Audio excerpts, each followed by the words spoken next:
वर्षांपासून त्र्यंबकेश्वरमध्ये बंदिस्त असलेली गोदावरी नदी सिंहस्थ कुंभमेळ्यापूर्वी मोकळा श्वास घेणार आहे। कुंभमेळा मंत्री गिरीश महाजन यांनी तशी घोषणा देखील केली। मात्र आता या निर्णयाला त्र्यंबकमधील नदीकाठच्या व्यावसायिक आणि ग्रामस्थांनी विरोध केल्याने हवा चिघळण्याची शक्यता निर्माण झाली आहे।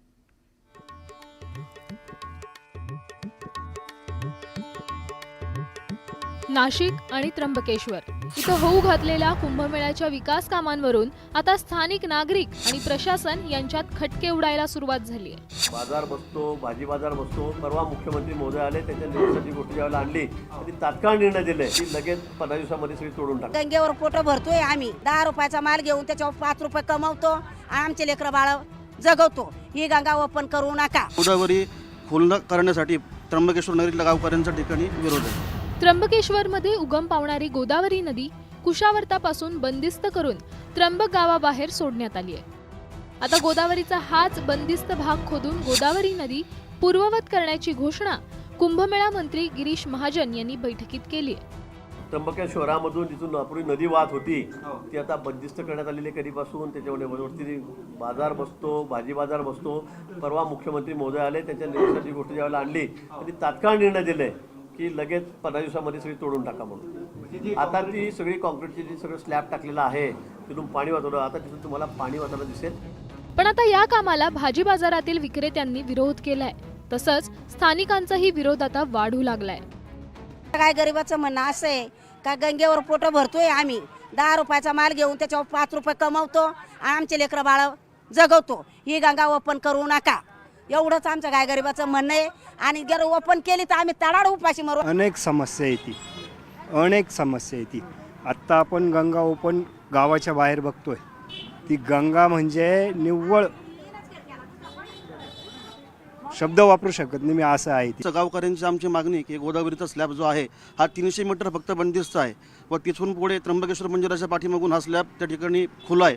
त्यामुळे गोदावरी खुलं करण्यासाठी त्र्यंबकेश्वर नगरीतल्या गावकऱ्यांच्या ठिकाणी विरोध आहे। खरं तर गोदावरी नदी कुशावर्त तीर्थातून बाहेर पडल्यानंतर बाल्य रूपात असल्यामुळं नदी काँक्रिटीकरण करून बंदिस्त करण्यात आली होती।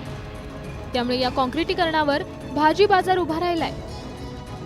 मी आता ज्या ठिकाणी उभा आहे या माझ्या खालच्या बाजूला गोदावरी नदी आहे आणि त्याच गोदावरी नदीच्या वर अशा पद्धतीनं स्लॅब टाकून हा सर्व भाग गोदावरीचा जो आहे तो बंदिस्त करण्यात आलेला आहे आणि त्याच्यावरती अशा पद्धतीनं एक स्लॅब टाकण्यात आलेला आहे आणि त्या स्लॅबवरती एक भला मोठा भाजी बाजार जो आहे तो देखील आज मितीच भरतोय।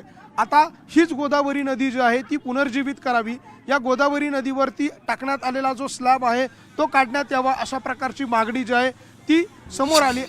एकीकडे भाजी विक्रेते आणि स्थानिकांनी कामाला विरोध केलाय, तर दुसरीकडे गोदावरी नदीच्या मुक्तीसाठी कोर्टात लढाई लढणाऱ्यांनी या निर्णयाचं स्वागत केलंय। विरोध करत आहेत ते पूर्ण गाव विरोध करत नाहीये, सरकारला आणि साधू महंतांना भ्रमित करत आहेत काही जण म्हणजे अगदी 2-3% लोक।